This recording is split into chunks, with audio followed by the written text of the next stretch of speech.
Are you all right, sir? Can you hear me? I think so. I just felt dizzy.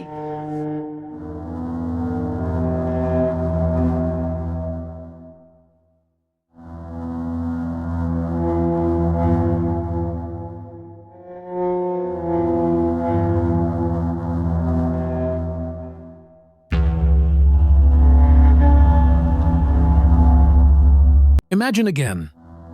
You are walking down a narrow corridor. It is dark everywhere. No sound, no light. Only the sound of your own footsteps, as if this is the emptiest place in the world. But suddenly, someone appears in front of you. Same height, same clothes, same look. But it is not you. It is something else. A version of you who knows that you are dead now. Hello, friends. Welcome to Chanel Lamart tonight. I am going to tell you one of the strangest near-death experiences. The story of a man who died for a few minutes. But what he saw in that world between death and life ruined his mind forever.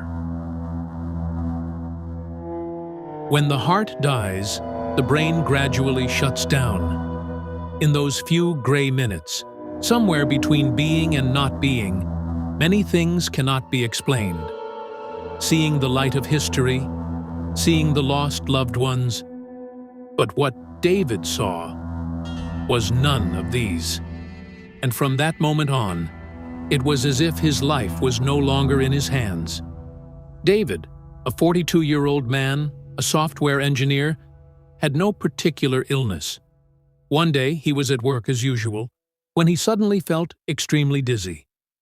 His colleagues tell us that he fainted, and by the time the ambulance arrived, his vision was gone. At that moment, he was declared brain dead. But in David's mind, the story had just begun. He said, "I saw myself from above, like a viewer, emotionless, silent. But it was as if my body was just an empty object. I felt something pulling me into a corridor, a very long, endless corridor. In that hallway, everything was blurry, but I saw a shadow, someone who was very familiar. As I got closer, I saw myself. Same height, same face, but no eyes. Neither white nor black, just two dark holes." He smiled, a stretched smile, emotionless. I didn't hear his voice, but in my mind he said, "You shouldn't come back." Everything froze, even the air. I tried to run, but the hallway wouldn't end. He was following me, not with his feet, but with his mind.